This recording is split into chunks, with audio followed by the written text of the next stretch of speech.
Good day, everybody. I'm Prachi from UCLG. Welcome to the Cities Are Listening session towards the Lampedusa Charter, Community-Driven Approaches to Human Mobility and Diversity. This is the first step of the consultation process that will contribute to our Lampedusa Charter. Now I'll give you some technical notes. So interpretation is available in English, French, Spanish, and Italian. For Italian, please click the Russian channel. And please feel free to utilize the chat for any questions, concerns, comments that you'd like to share with us. And please do not hesitate to share resource links in the chat that you deem relevant to our charter and on human mobility and diversity. So now, without further ado, I'll pass the floor to our Secretary General, Emilia Saiz, who will open the session. Over to you, Emilia. Welcome, everybody, indeed, towards the Lampedusa Charter, community-driven approaches to human mobility and diversity. I am going to let the Mayor of Lampedusa explain to us what that charter means, but allow me to share with you, because some of you do not belong to the UCLG membership, what United Cities and Local Governments is. We are a federation of federations, the local and regional government movements. We are diverse. We are in over 140 different countries, and we have around 240,000 to 250,000 members. That means that in a complex topic like the one that we are discussing today, human mobility, the approaches to that, how do you deal with neighbors from different countries, from different cultures? We do not all think alike. But in a movement like ours, what we are trying to do is to reshape the narrative, to look at this phenomenon from a very local perspective, to influence international policy making and probably shape new visions for the future. We decided that this process was too important to deal with it only within United Cities and local governments. And this is why we wanted to start the conversations on this charter with everybody, with you all, with our key partners. And that's why we are going to start the process in this space, what we call the Cities Are Listening experience, because during years we have been calling for the international community to listen to cities, but we also realize that in order to use that space well, we need to listen. And cities are listening and acting now. And so that is the context that brings us together to this Cities Are Listening experiences, co-organized with UN Habitat and Metropolis, the metropolitan section of United Cities and local governments. In a movement like ours, you can do very little without leadership. Almost nothing. And this is why I am delighted to have with us our leader on this file, our inspiration, I would say, the Mayor of Lampedusa and Linosa, Toto Martello. Mayor, the floor is yours. Grazie. Buongiorno a tutti e grazie per la vostra presenza a questo nostro appuntamento di oggi, che mi vede non più solo come un relatore, ma come uno di voi. Devo ammettere che quando ho iniziato il mio percorso dentro l'UCLG, per poter ampliare la conoscenza ed anche per poter condividere e confrontare l'esperienza di Lampedusa con quella di tutti voi, ho sperato di avere l'occasione di contribuire a dar vita a qualcosa che potesse lasciare il segno. Come avrete letto nell'invito a questo meeting, oggi intendiamo dare uno slancio al percorso della Carta di Lampedusa, un percorso che in realtà è già presente nel DNA di UCLG e che in questi anni è passato attraverso dichiarazioni, documenti, iniziative ed appuntamenti di rilievo e che adesso assume la forma di una carta che ha bisogno delle vostre proposte e del vostro sostegno.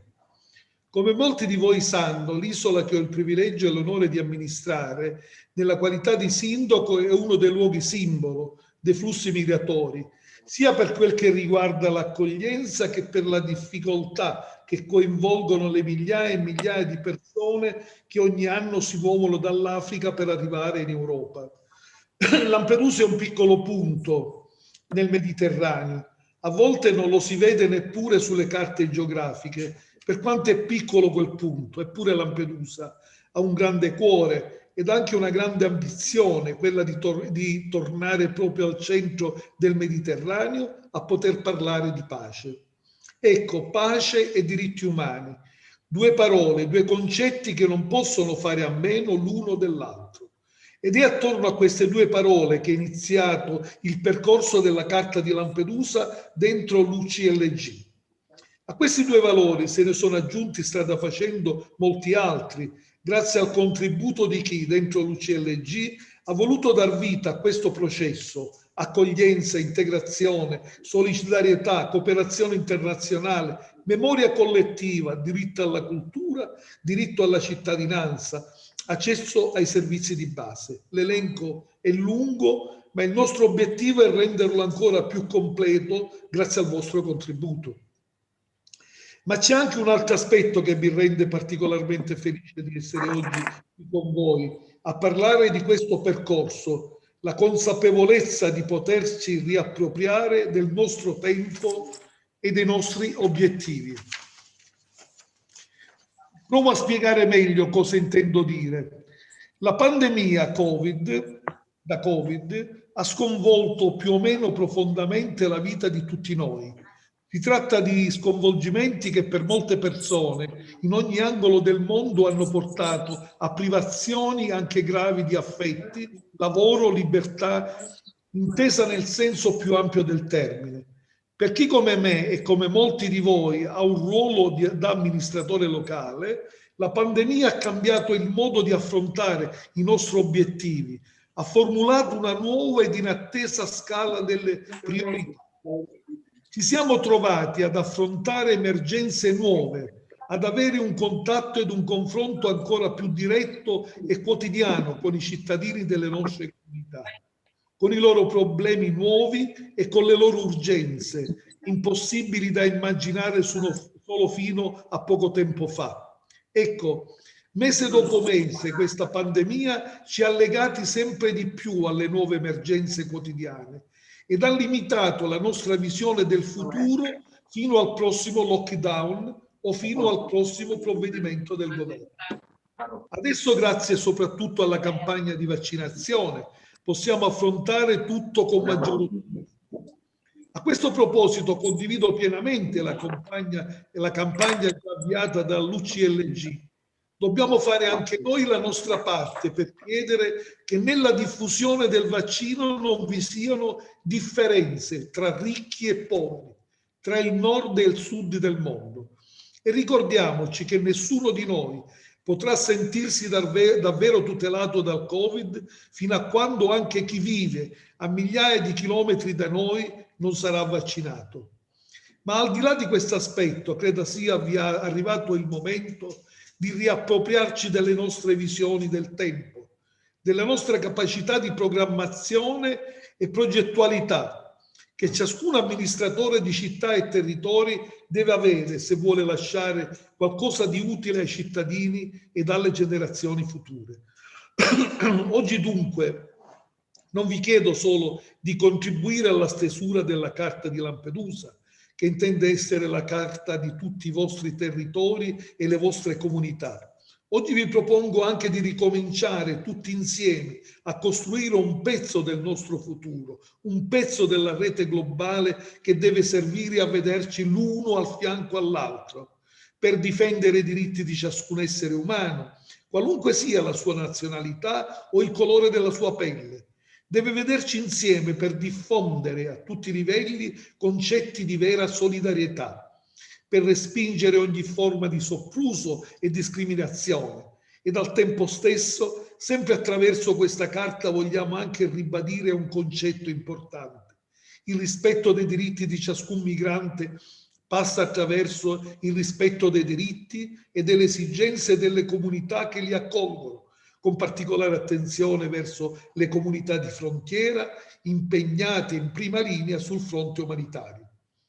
Per portare avanti questo percorso che si ispira in ampi tratti ai principi contenuti nel Global Compact for Migration, il documento delle Nazioni Unite per una migrazione ordinata, regolare e sicura, e dal patto globale per i rifugiati serve l'aiuto delle città, dei governi locali, delle associazioni internazionali, insomma serve davvero l'aiuto di tutti voi. Grazie. Thank you very much, Mayor. And I'm sure you would have heard many good reactions and applause today if we would have been together in person. Thank you for challenging us to think about human mobility, for challenging us to link your local responsibilities with global policies, and for challenging us also to consider how we deal with human mobility and migration, also as a reference on how good or bad we are doing as societies. Your words are always very inspiring, and is what has convinced the UCLG board to follow your vision and to invite us to develop the Lampedusa Charter. I am certain, Mayor, you will be leaving a mark in the municipal movement. Now, we are going to make that link that the Mayor has made between the local perspective and the global perspective. And we are really delighted to have you with us, Jonathan Prentice, the head of the UN Migration Network Secretariat. The UN Migration Network has two very important objectives from my perspective. The one is to make sure that that countries are committed and meeting the objectives of the Global Compact. That's very important in such a complex system as the United Nations. But the other one is to uphold always the interests and the rights of the migrants while doing that. This is extremely important. And I think that is here where we find the link with the work that we are trying to do. Jonathan, the floor is yours. And again, thank you for joining us. Thank you very much, Amelia. It's a real pleasure to be here, and a particular honor to speak after the Mayor of Lampedusa, whose words I think were inspiring, and whose vision, for what it's worth, I thoroughly endorse. I would add a third priority for the network, in addition to the two you very rightly pointed to, Amelia. And the third really is that the network provides a platform, or aspires to provide a platform, for all relevant actors working to realize the Global Compact on migration. The Global Compact, of course, was a milestone in migration governance. The first time member states came together to address the challenges and opportunities of migration in a comprehensive fashion. It was born in not easy times, but now 2 years plus later, it is becoming, and I think this has been a quiet achievement of us all, the GCM is now a fixture on the international agenda in the multilateral architecture, and I think we need to capitalize on that. It's significant as well, the GCM, for many, many reasons, but I'm going to highlight a few here. One is the guiding principles that underpin the Global Compact, including, but not exclusively, our commitment to upholding the human rights of all people without discrimination.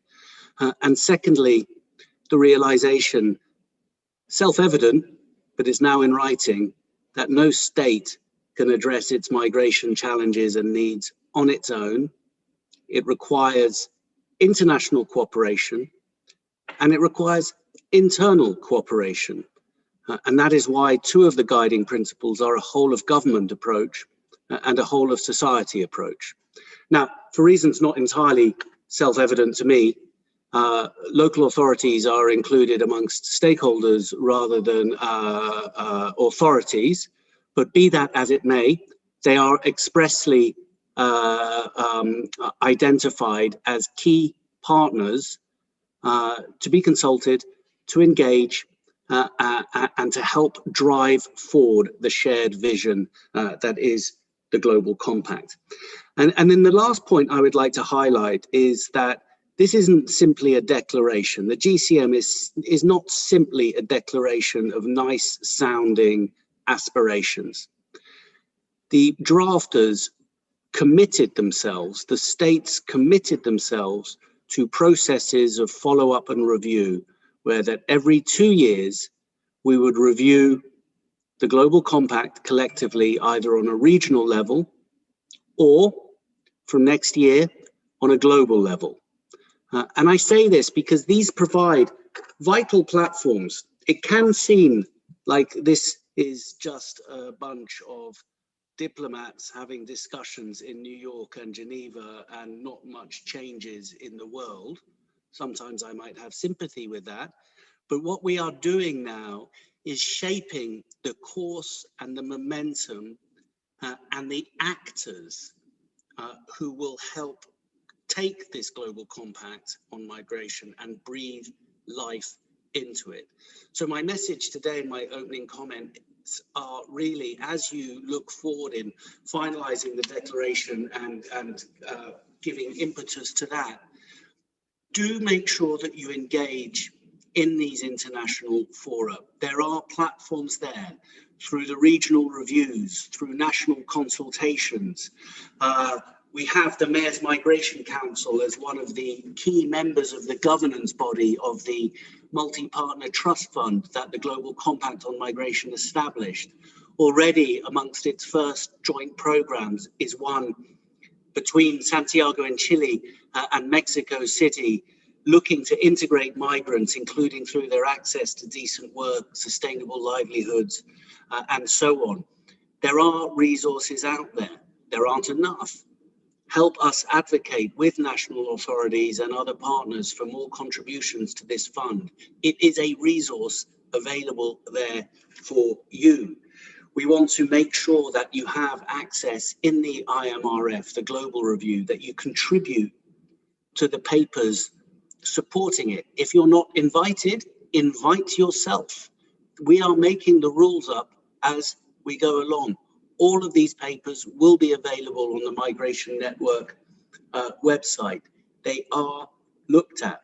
We are developing a migration network hub, again called for by the GCM, where we would encourage local authorities to come together to exchange, much like this forum, their best practices, the challenges that they face.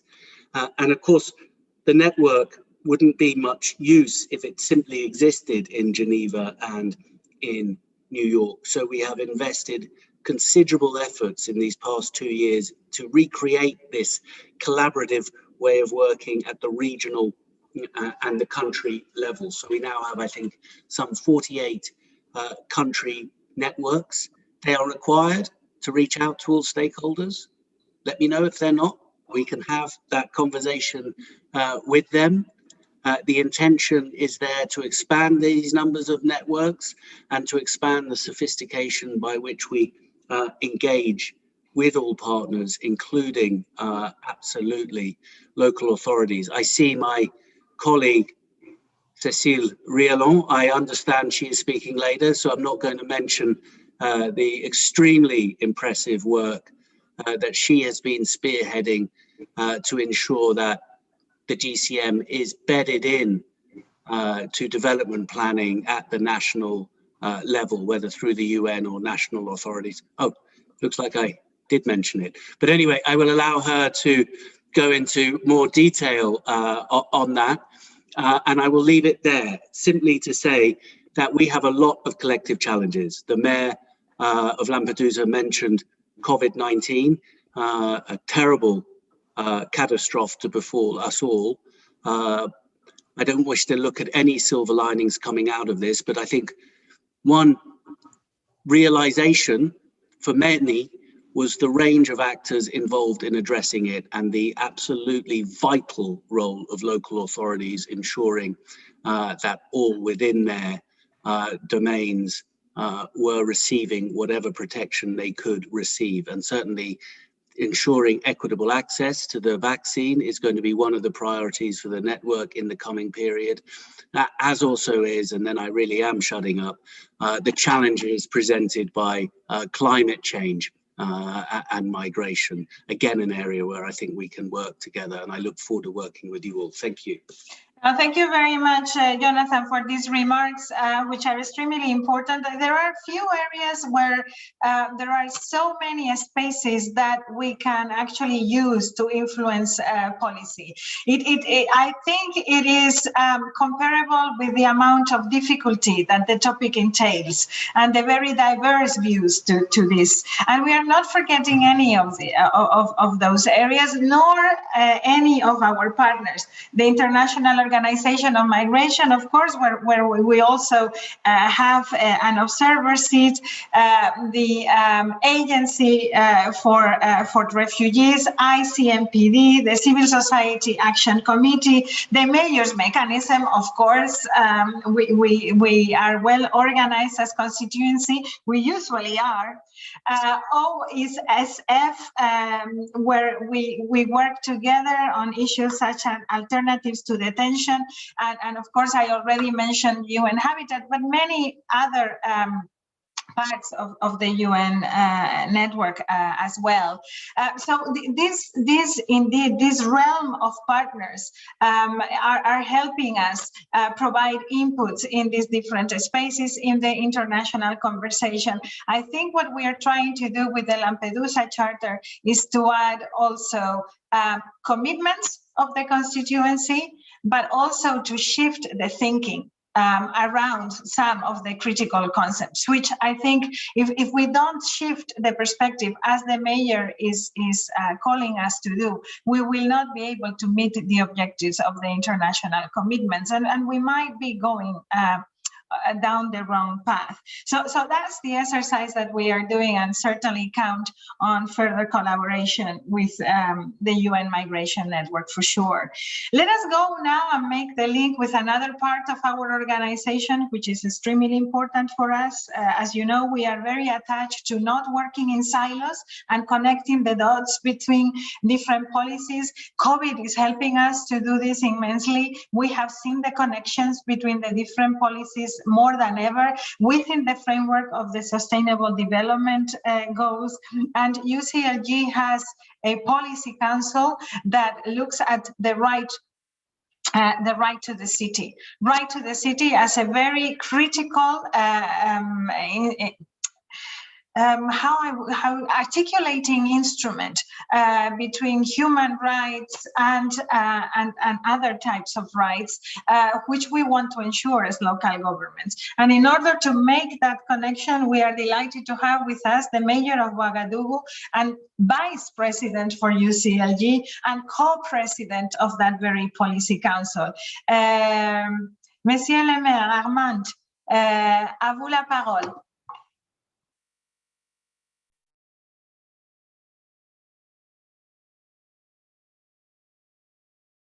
Voilà, le temps d'activer mon micro et de vous rejoindre comme d'habitude avec beaucoup de plaisir.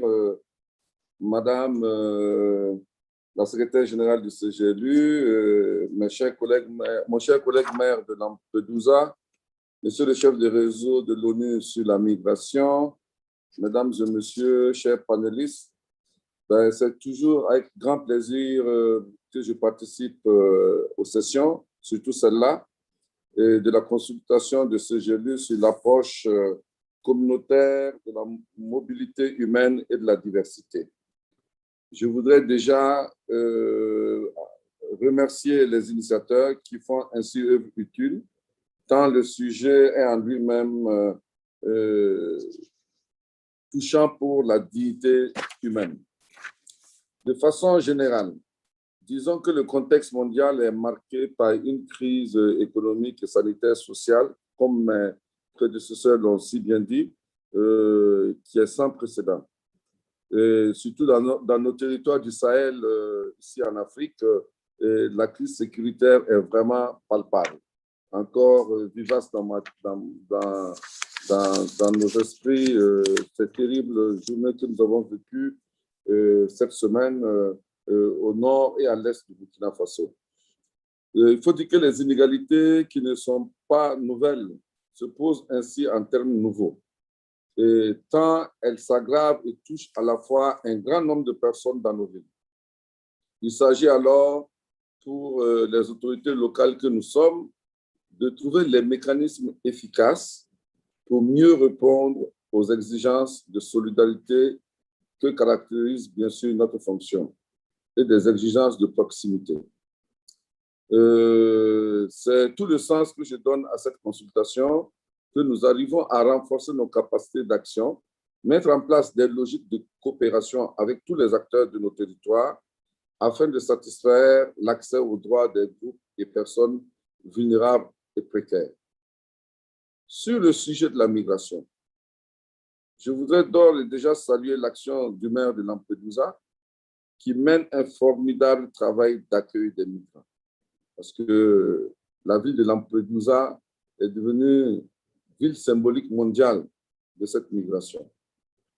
Je voudrais aussi lui reconnaître le mérite et la féliciter de co-créer une charte mondiale de CGLU qui encourage un changement de discours sous la conduite des gouvernements locaux.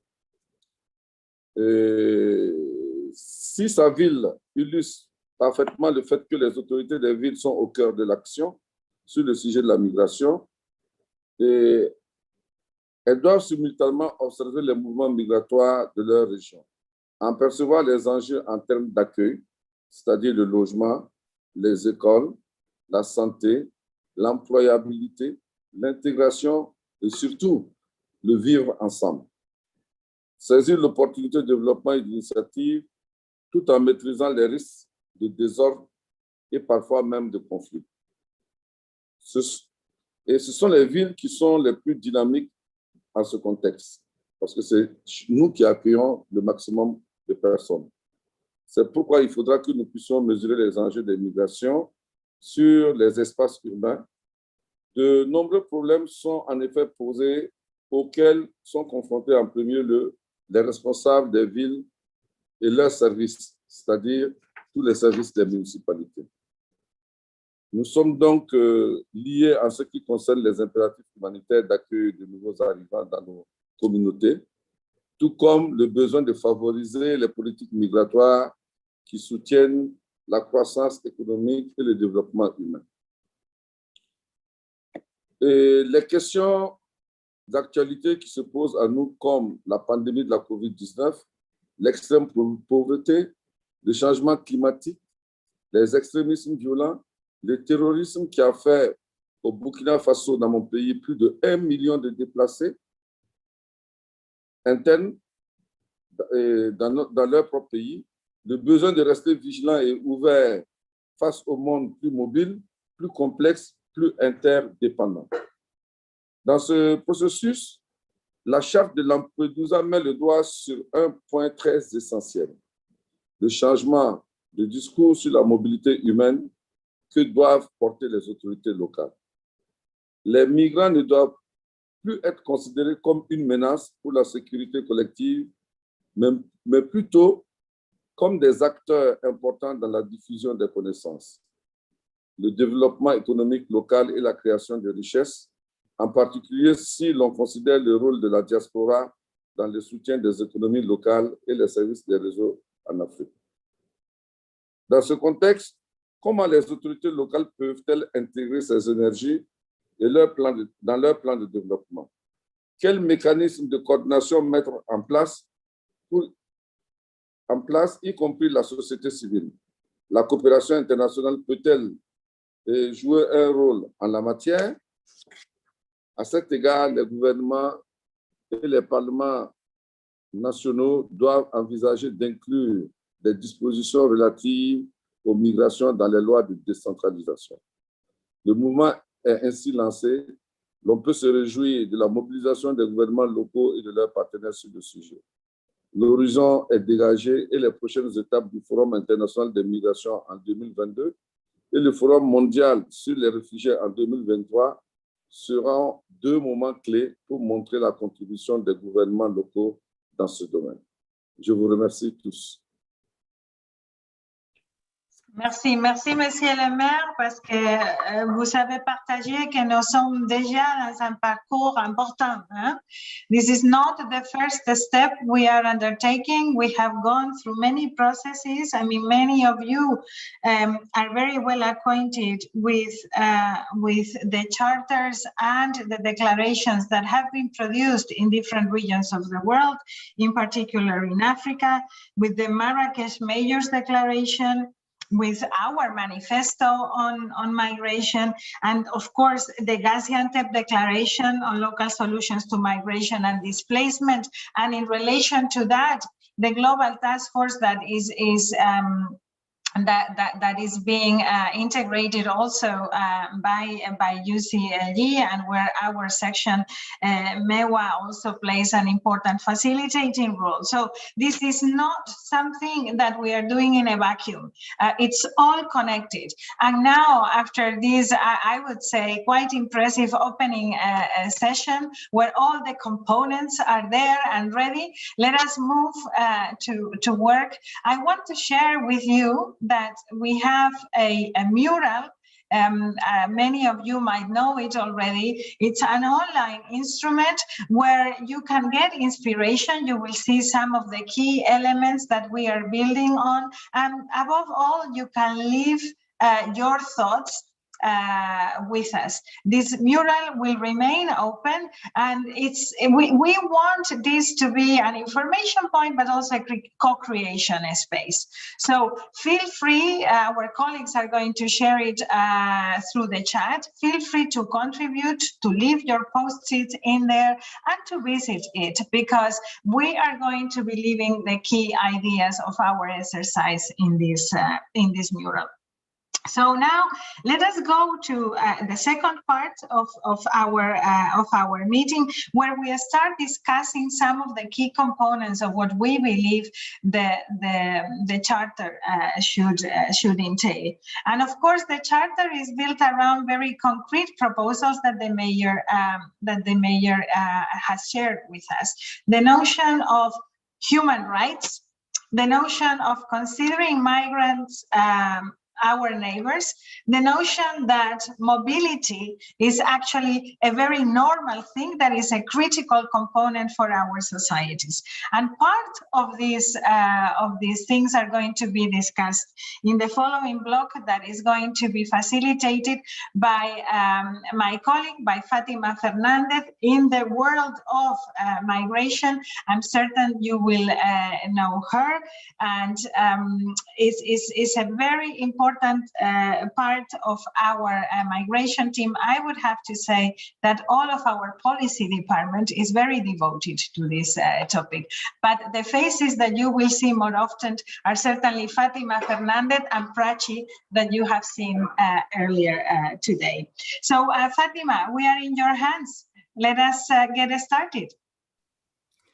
Thanks a lot, Emilia. I will really try to do my best, because we have a really good number of speakers that is worth listening to. So I will just start by thanking you all for having found the time to share some thoughts and inputs with us to start this process. And very happy to start with this first segment of the conversation, which will focus on two aspects that are at the basis of cities' role as guarantors of the right to the city. As Emilia was just saying, we will have a first segment focusing on human rights protection across all the phases of human mobility, followed by a further reflection on the role of local governments as service providers. That being said, I am very, very happy to kick off this conversation with a dear colleague that we find also in all the international processes of follow-up of the global compacts, but also in other international forums like the Global Forum for Migration and Development. He represents the International Catholic Committee, but also two platforms that are very important for civil society, the Civil Society mechanism of the GFMD and the Civil Society Action Committee, which gathers a lot of organizations trying to influence global agendas on migration and policy. So we want to know from you, Stefan Jacquemet, we want to know from you, what do you think this charter should contain in order to be truly inclusive, in order to really foster a change in the narrative and the fulfillment of the global agenda? So are you with us, Stefan, and can you answer this ambitious question? I'm perfectly with you, Fatima, and really happy to be invited. I'm very proud to represent civil society in this discussion. So really thank you for inviting me. And I will try to answer your question. And I would like to maybe make two points. First, as you can easily imagine, civil society is completely aligned behind the Lampedusa Charter. I think we share the same vision, we have the same aspiration, and I believe that in part because of the COVID, which has been a tragedy for so many people, so many millions of lives being lost and so many jobs being destroyed, and so many vulnerable people being even more vulnerable. But we should also not forget that the Lampedusa Charter and initiative started with the Lampedusa tragedy in 2013. So let's never forget what happened on that day and all the following tragedies in the Mediterranean, in various parts of the world where migrants would just die. So I think it's really essential to have a joint vision. But this is my second point. It's very important that the vision is also being translated into a dialogue with governments, because at the end of the day, central governments are the ones to basically hold the key in terms of migration. They are the ones to decide who can be and who cannot be on the territory. They are the ones who can issue visas, but who can also issue expulsion orders.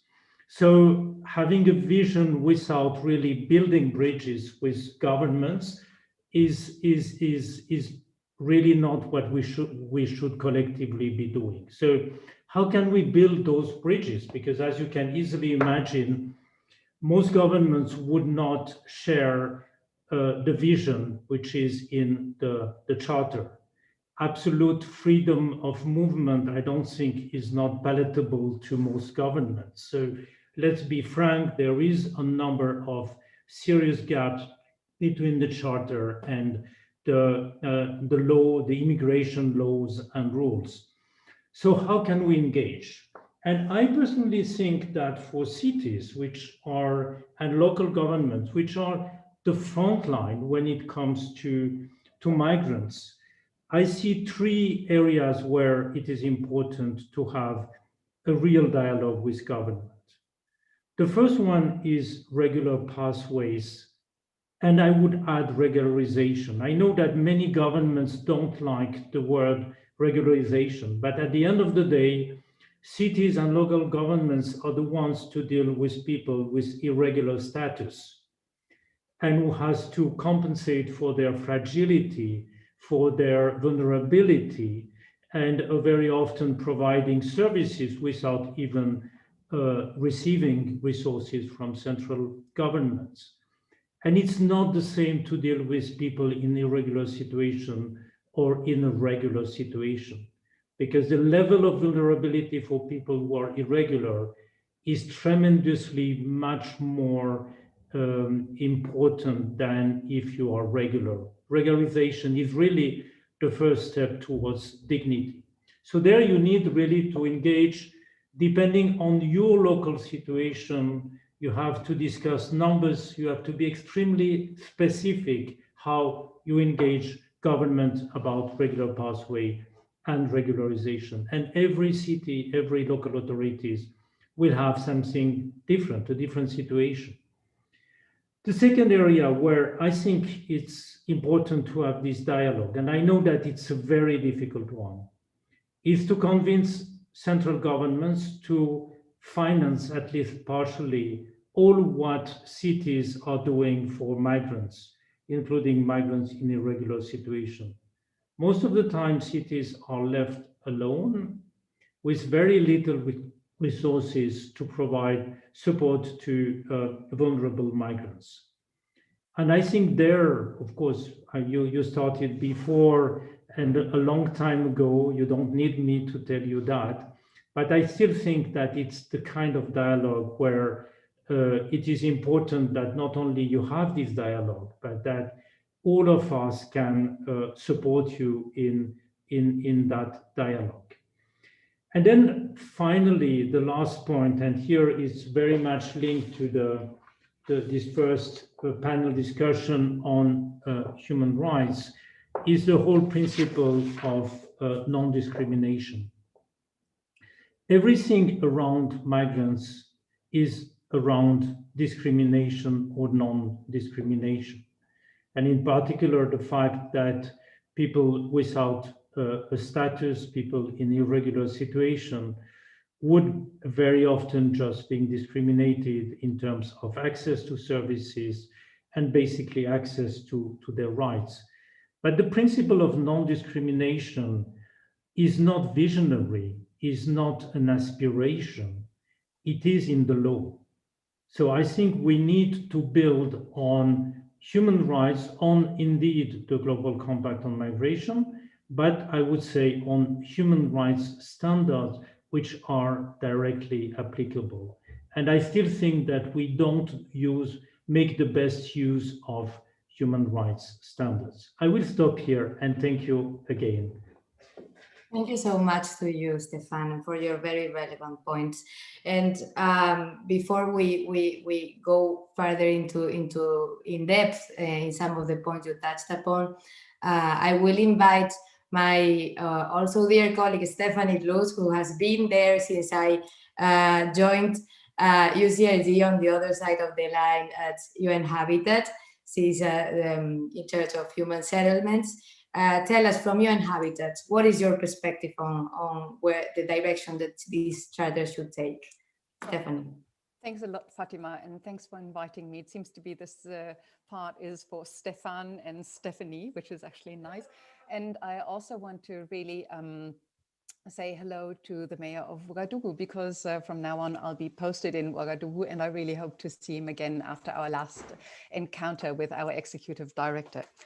There were so many points that are already mentioned, which so much go in line, actually, what we keep promoting as UN Habitat. And both Jonathan as well as Stefan actually mentioned the whole of government approach. For me, the whole of government, or for UN Habitat, the whole of government approach actually, of course, means the multi-level coordination between the different government levels. But it also, of course, means that it needs to be cross-sectoral. And Stefan already also made this point that often the protection of human rights really starts from the point of providing services, providing adequate housing, education, health. Just wait a second. Philipp, ich halte gerade einen Vortrag. I'm sorry, I love home office. But so it starts from service provision, but of course for this service provision and also for including migrants in cities, the whole of government approach for us also includes a cross-sectoral approach. So it cannot just be specifically in cities, any approaches cannot be just one sector, but urban actually isn't even a sector, it's cross-sectoral by nature. And so the coordination between employment, between protection, between water, between sanitation, between health, education, all that has to sort of go together. So that is actually the first point I want to add. The second point we really would like to add from UN Habitat is that whole of government for me also needs that solutions have to be found across administrative boundaries, because in many cases at the moment in cities, people in vulnerable situations, such as migrants, refugees, IDPs, and also returnees, often really actually don't live in the core city. They live in the peri-urban areas, which are often underserviced, which are unplanned. And of course, they live door to door with vulnerable people of the host community. So I very much actually liked as that the introductory text said that, of course, we have to understand that migrants, displaced communities and refugees are neighbors. But for me also, what I really want to underline, which is a part of a human rights and people-centered approach, is that displaced people, migrants, refugees are first and foremost people. They're individuals. They're individuals with individual stories, individual different backgrounds, with skills, with abilities, with individual challenges and desires, but also really with a lot of ability to contribute positively to cities and to the social and to the economic development of a city. So that is really a strong point for us. And so based on this people-centered approach, something I want to really highlight is that UN Habitat always advocates for an area-based approach, because specifically in cities, it is very difficult to distinguish or to actually separate people because of their, I'm not saying legal status, because we're very much acknowledging that specific legal statuses have specific legal rights. But in the end, the area-based approach aims to improve the living conditions of all people in an area. That means the access to water, the access to services, the access to public space is really something that benefits all people. And in the end, it's that helps to create a community. And thanks a lot, Stephanie. I will ask you to wrap up very... No, that was my last point, actually. Thanks. So thanks a lot. So thanks a lot, and sorry for having to interrupt, but as at a point it's too interesting and it's always so difficult. But I really want to go also like from this really interesting perspective of intersectionality and cross-cutting approaches that you were mentioning to experience on the ground that is very much related to that, and that relates on communities, and also that shows us these different views and the different shapes that human mobility can take, and in all of them how human rights should be protected. So I'm so happy to call to the stage Dr. Nasdaran Nazghari, head of the Urban Regeneration Office from Shiraz, Iran, to tell us experience from the ground on migrants' inclusion in vulnerable areas of the city. Dr. Nazdari, the floor is yours. Hello, everybody. Can you hear me? Okay, hello, my friends, my colleagues all around the world. I am Nastaran Najdaghi, head of Urban Regeneration Bureau in the municipality of Shiraz. May I share my screen?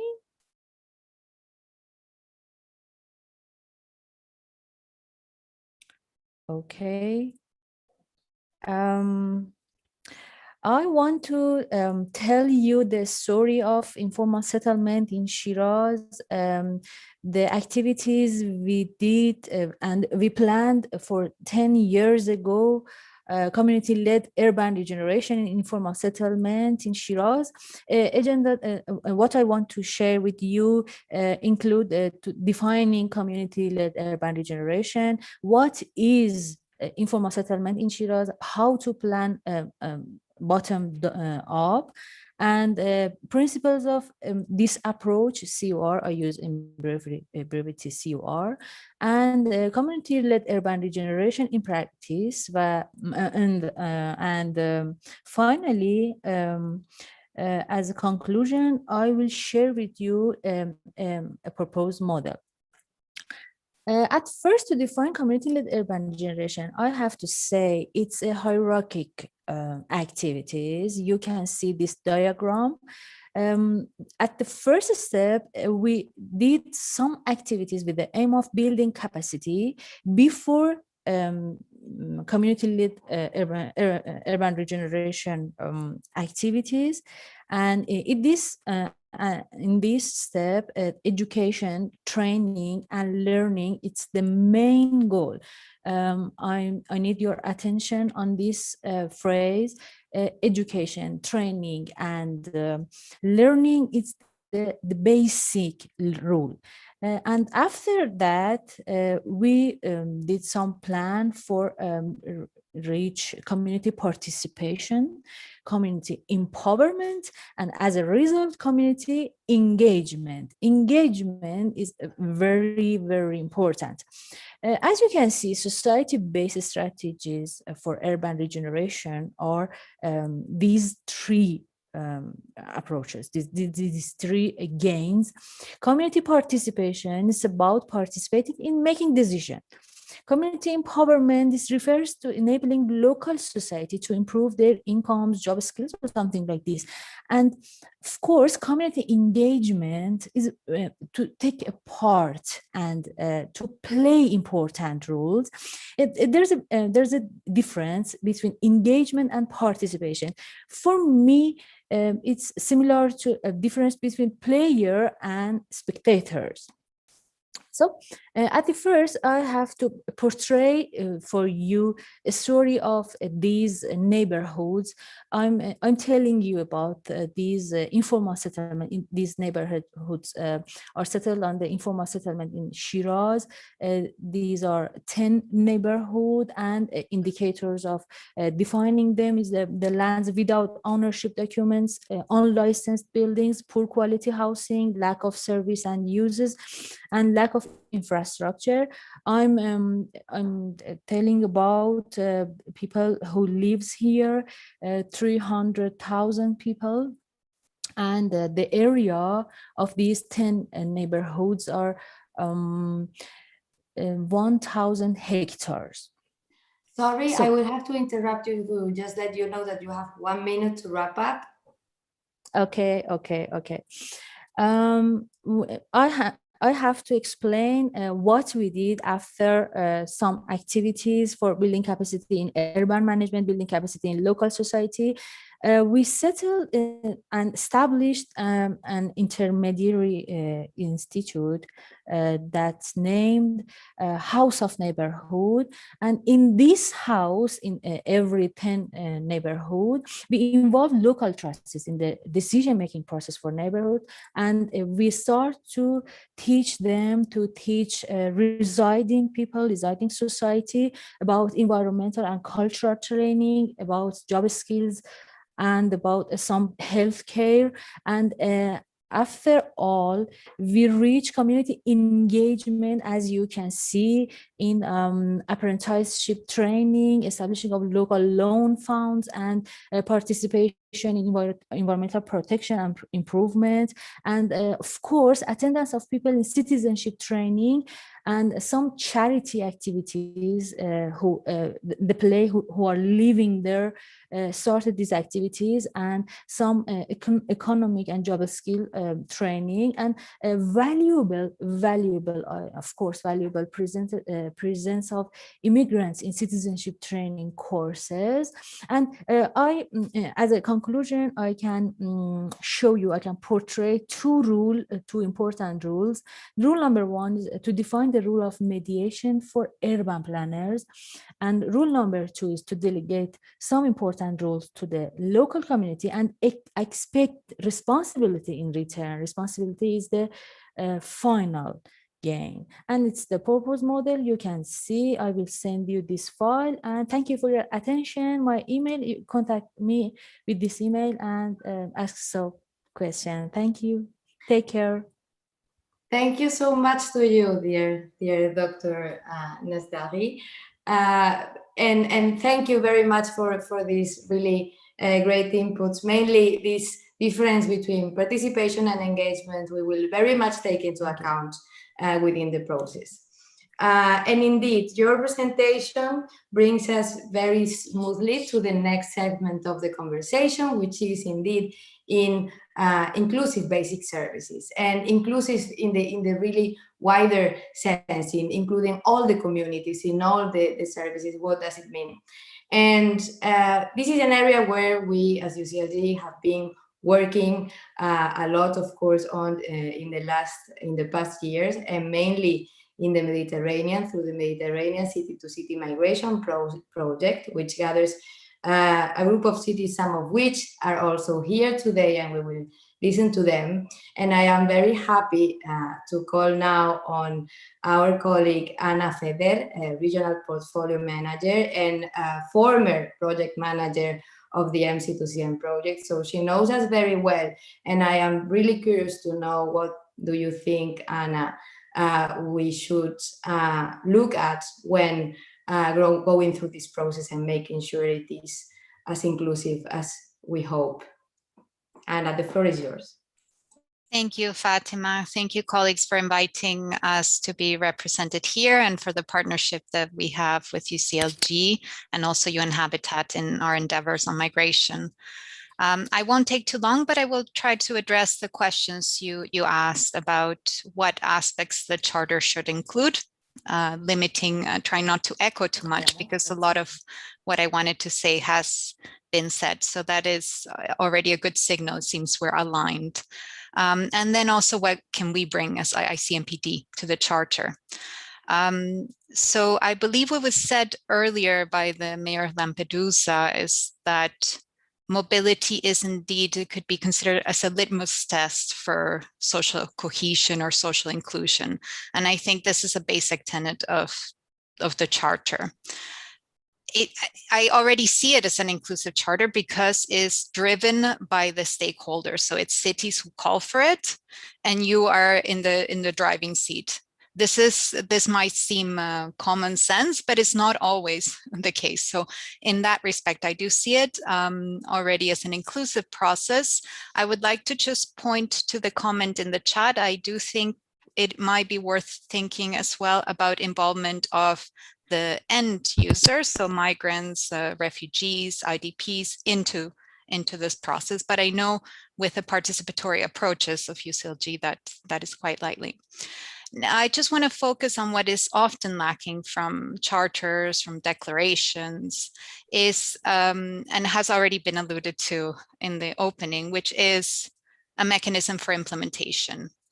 So this is, I think, very much something that should be anchored and included from the outset, and should include, obviously, evidence and in-process learning, but also adapted to different regional and local contexts.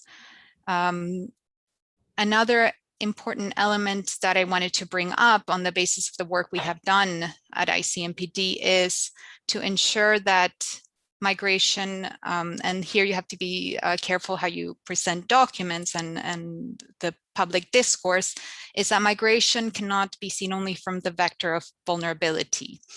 But like what the mayor of Ouagadougou was saying, that diversity is also a lever for social capital, for economic development. And I think just the discourse that is used and the language that is used in such declarations is already the starting point of this narrative. So if in looking to shift the narrative, we have to be very attentive to the type of language we're using, not to limit migrants only as vulnerable populations, because as we all know, many migrants among us, that is not always the case. That said, of course, there are elements that we have seen, and here I want to allude to the point of the topic equity and access, which is this session. And here, again, I refer to evidence that should be used to determine what the measures for implementation are. And irregularity, which has already been mentioned, is an important challenge for many cities. It is not always acknowledged. So here, it would be important for the charter to also consider, in view of access, any temporary measures to overcome gross inequalities of certain groups. So this is also something for consideration of cities. I know it's not an approach for everyone, but to give an example of recent research we did on access to health for undocumented migrants due to COVID situation. This is an important aspect where cities are, as was said, on the front line, and measures may need to be taken. Another element to consider, which sometimes is lacking, is the power of cities as employers and power of cities as buyers of goods and services. And I will mention at the end why I think these roles are important. Just a few points as to what can we provide here from ICMPD. So indeed, the dialogue component, we believe that there is the need for more dialogue at country levels, and that local reality should inform national policy, and national policy should then be transmitted to the local level. And this is something that has been mentioned, but there are also other processes than the Global Compact on Migration, and UCLG, as Emilia was saying, is involved in a number of these. So indeed, connecting the dots. At ICMPD as well, we are supporting some of the migration dialogues, and it would be important to anchor this discussion in these, such as the Rabat, Khartoum, Prague process, among others, so the regional migration dialogues. We would also suggest use existing resources. You mentioned, Emilia, that migrants are not numbers, but we need to count to make things count. We still need to count, and we need the numbers, we need the evidence. So in order to have these numbers, we need to make sure we have the mechanisms to collect this evidence that can then inform policy making. The same as dedicated projects, and this is not only resources, but also could be on carrying out feasible actions that can build upon this evidence, for example, through academic networks or through, as I mentioned, existing dialogues. I won't go, I don't know what my time limit is like, but I can wrap it up. I really thank you for that. No, because indeed time is an issue here, but everything is well noted. Just one last point that I think is important is that I believe the approach that UCLG is taking to embed this into a wider discussion, so a mainstream approach as into your Pact for the Future. So it's not only migration, it's not siloed, but it's part of something bigger, because migration is not only the present, but the future is the right approach to take here. So I just make ourselves ready and available. And just to mention that some links will be put into the chat by Lamine Abad, my colleague, that could be helpful in this regard. Thank you. Thank you so much. Thank you again. And indeed, yes, we are taking very good notes. Prachi is taking very much care of the chat. So please, colleagues, continue to share, because that part is part of the consultation as well. And we will be building up on that as well. So without further ado, I will go now to our colleague Ibrahim Ervin from Mersin, advisor to the mayor of Mersin, but also speaking here on behalf of the Global Task Force on Migration, set up by our colleagues from MIWA in that effort to express our diversity as a network, but also our synchronized work in migration, but also other forms of human mobility and displacement. So, Mr. Ervin, the floor is yours. You will need to unmute, though. Okay, that's done. Thank you very much. First of all, a very warm greeting, cordial greeting to all of the participants, beginning from Emilia to Turkey, to everywhere in the world, and the dear mayors. Well, it's a pleasure to be part of this event, of course. In regards to our common framework of efforts towards a better response to migration, we, as the Committee of Social Inclusion, okay, of UCLG MEVA are trying to do our best in our corner. I would like to represent you a brief report on Global Task Force on Migration. The Municipal Forum, which took place on 26-27 November 2019, brought together over 400 participants from all regions, including 60 high-level speakers, of which more than 35 were mayors. The forum took place in Turkey, and it was co-organized by UNDP, UNHCR, IOM, Gaziantep Metropolitan Municipality, United Cities and Local Governments Middle East and West Asia Section, MEVA, the Union of Municipalities of Turkey, and World Academy of Local Government and Democracy, WALT. The Global Task Force on Migration, GTFM, was established under the UCLG MEVA Committee on Social Inclusion, which the Mersin Mayor, Metropolitan Municipality Mayor, Mr. Wahab Secher, is leading. As a follow-up mechanism of commitments signed in the Gaziantep Declaration 2009, and to translate its words into action. The GTFM Steering Committee consists of Gaziantep Metropolitan Municipality, UNDP, UNHCR, IOM, WALT, UMT, UCLG MEVA Committee on Social Inclusion undertakes the secretariat of this task force and facilitates its activities.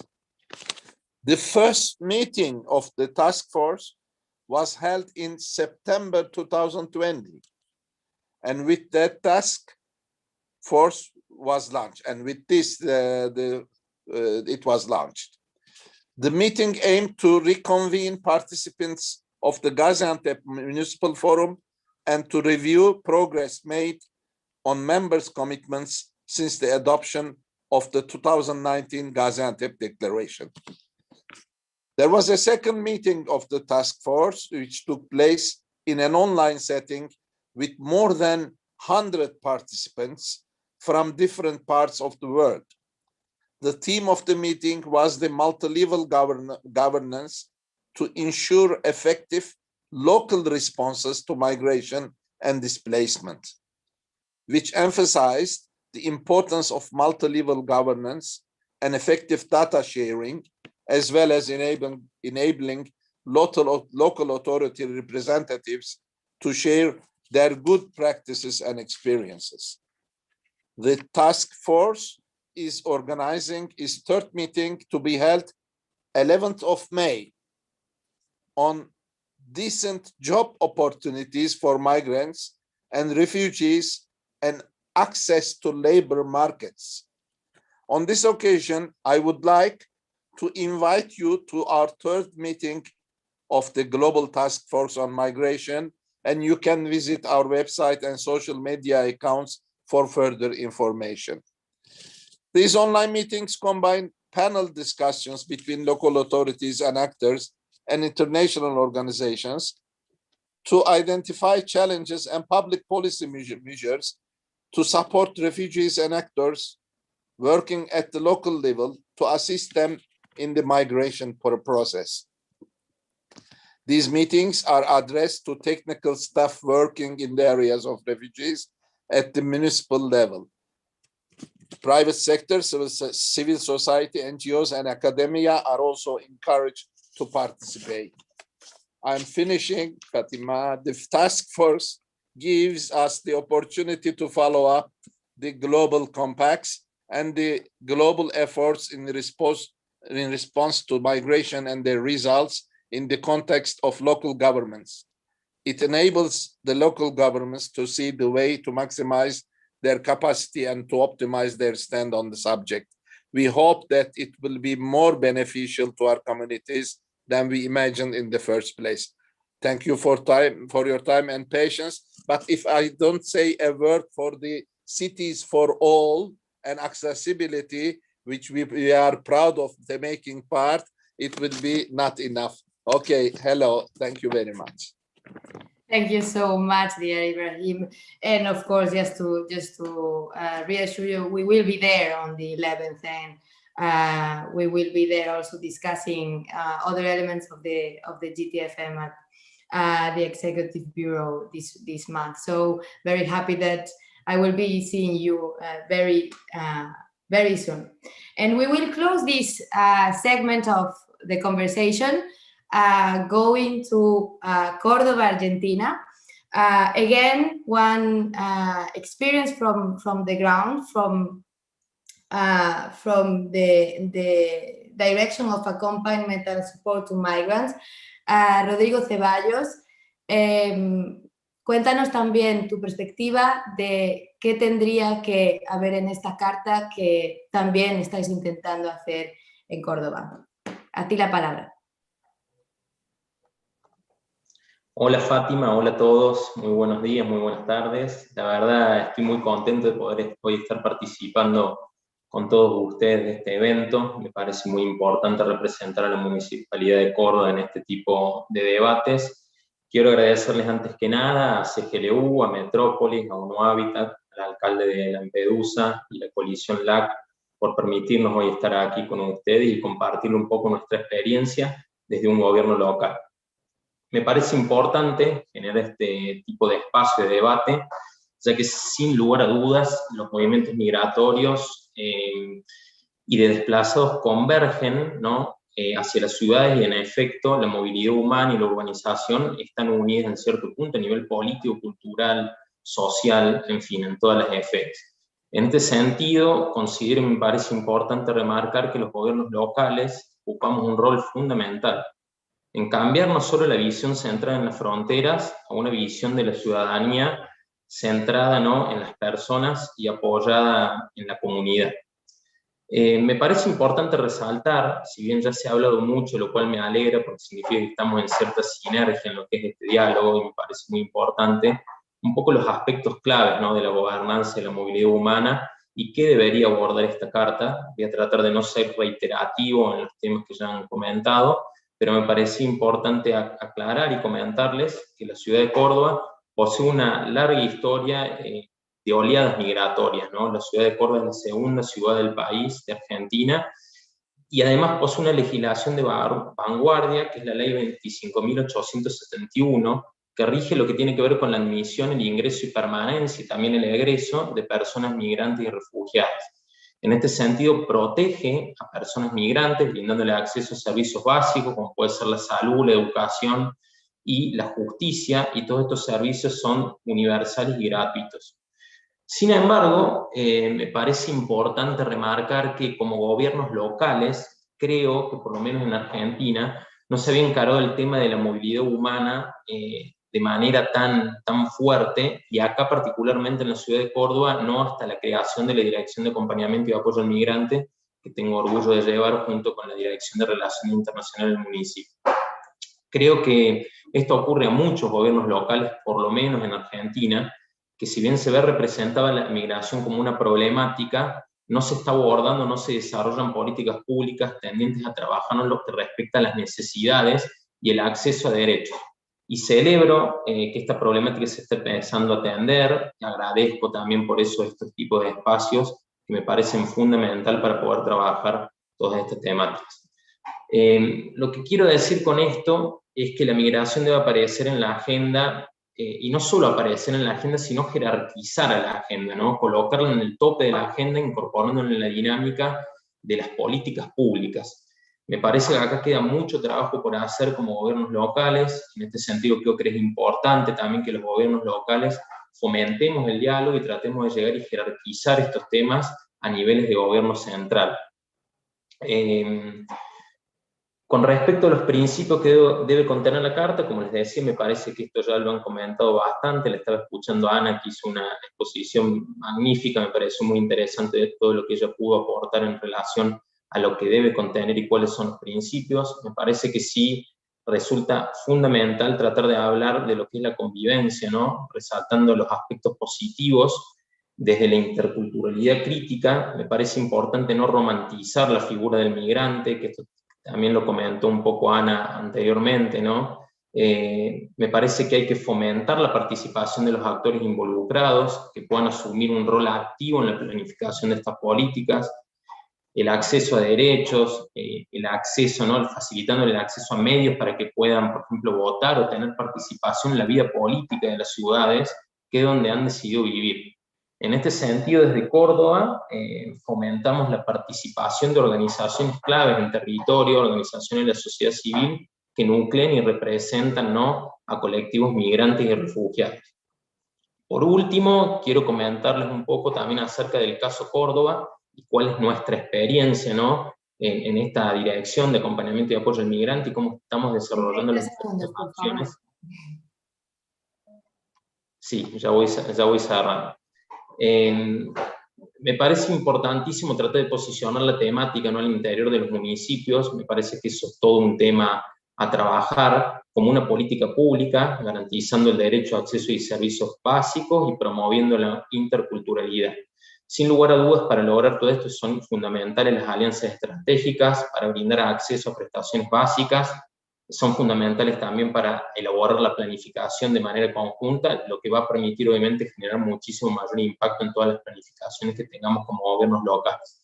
Quiero por último comentarles un hito que para la ciudad de Córdoba es muy importante. Hoy estamos planificando y desarrollando 2 centros de atención a personas migrantes y refugiadas en la ciudad de Córdoba, junto con organismos internacionales como INM y ACNUR, que tendrá como principales ejes trabajar la promoción, el acceso a derechos, el acceso a información, y esto me parece un tema muy importante que lo trabajemos no solamente como gobierno local, sino también con las áreas metropolitanas que la ciudad de Córdoba tiene alrededor.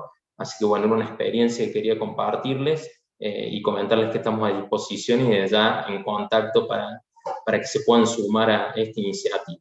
Perdón si me extendí en el tiempo, les agradezco a muchos el espacio y la oportunidad de compartir con todos ustedes, y como les decía, la verdad muy feliz de poder expresar y comentar el caso Córdoba desde un gobierno local. Gracias, Fátima. No, muchísimas gracias a ti, Rodrigo, y estamos seguros de que queremos seguir sabiendo más sobre lo que hacéis en Córdoba, y una vez más, muchas gracias por hacernos tan fácil este puente entre ese primer bloque más centrado en inclusión y derechos humanos y el bloque que ahora facilitará mi secretaria general, Emilia Saiz, sobre participación, reconocimiento, memoria colectiva y cambio de narrativas. Pero antes de pasar a este segundo bloque, le voy a dar la palabra a Prachi, que nos va a guiar en una pequeña consulta de Menti a la que la mayor parte de ustedes ya están acostumbrados. And I'm just realizing that I stayed... Okay, colleagues, for the Mentimeter consultation session, please go to www.menti.com and use the code 77424687. Are we ready? Let's hope so. So, the first question: which guiding principles should drive the commitments of local and regional governments endorsing the Lampedusa Charter?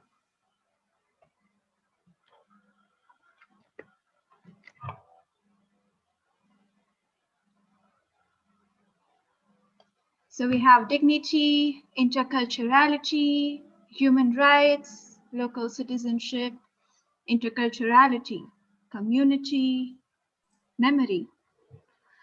Yeah, I also see very already quite highlighted not only the community and the memory aspect that our mayor from Lampedusa has been trying to push very strongly from the very beginning.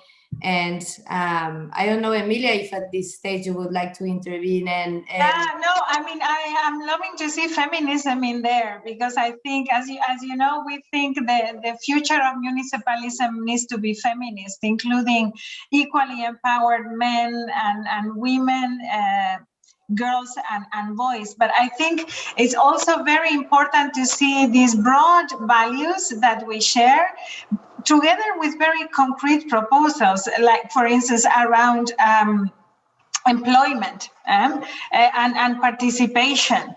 and this whole of government approach, which has been very important in the discussions. So I think it's going to be extremely useful for the work that we have ahead. Remember, colleagues, this is not a webinar only, which it is. It's a process of development of a reference document that will integrate the Pact for the Future, what we consider to be the shaping the renewed social contract around the Sustainable Development Goals. So very, very interesting. The issue of local citizenship versus global citizenship is very linked with the new generation of human rights that we are discussing within the organization. So we will keep this in mind, and I would suggest going to the next question before going to the panel discussion again. Prachi. So, colleagues, what are the priorities that the Charter should bring to the international debate on migration, displacement, and asylum? So we have the 6 priorities below on the bar. Kindly rate your priorities.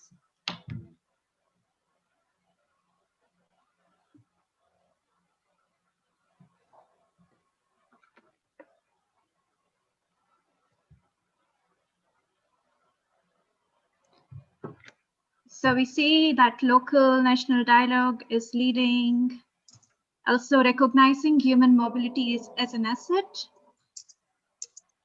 Okay. We see more points to decentralized mandates and adequate resources and pathways to regularization. Let's see.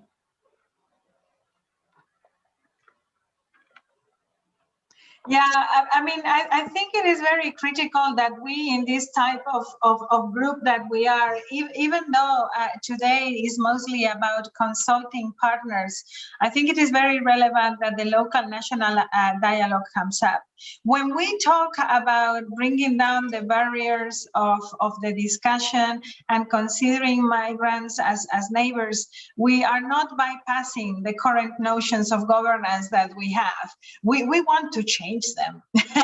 We want to change the parameters, not to go against the law. We want to change the law. I mean, this constituency, there is something that we have learned. We love regulation.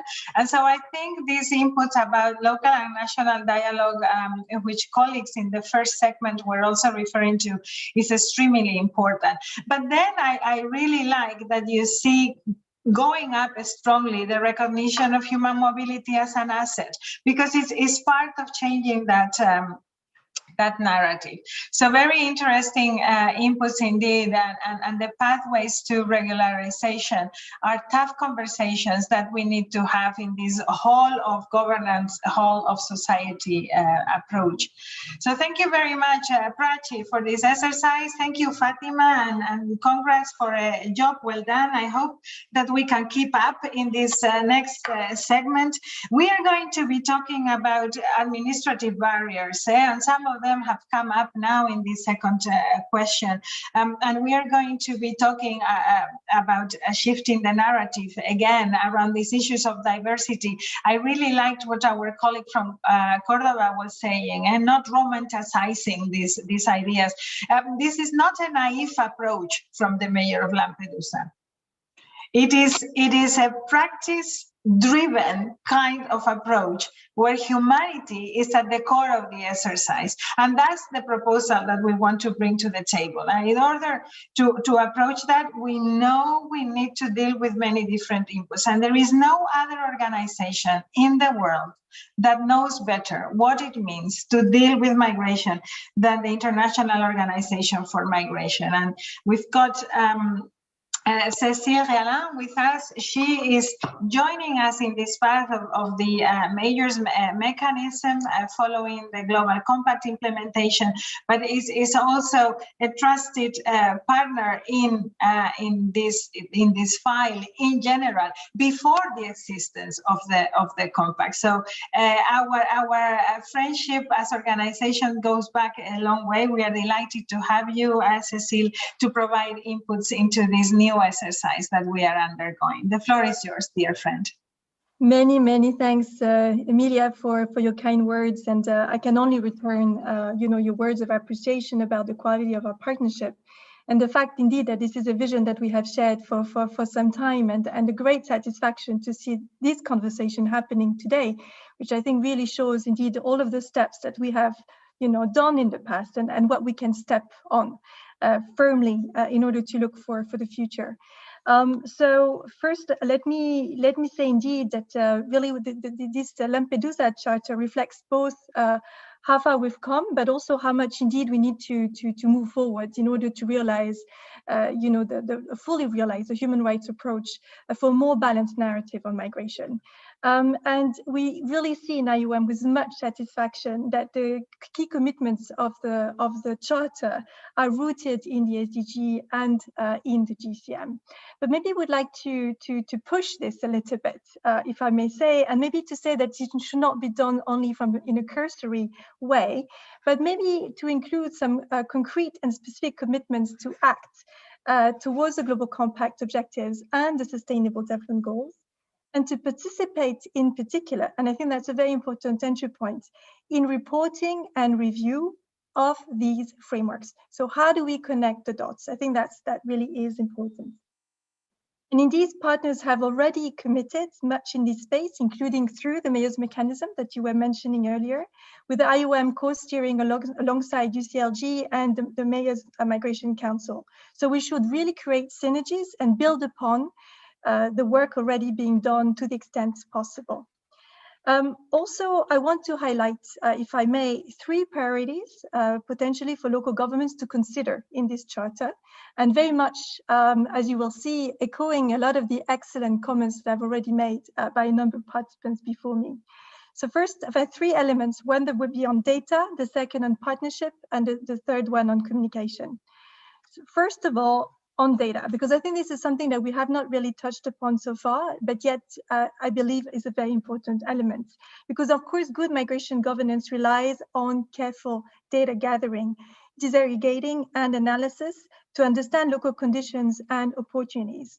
And for example, IOM has supported local governments to develop what we call local migration governance indicators profiles to really review and update migration policies.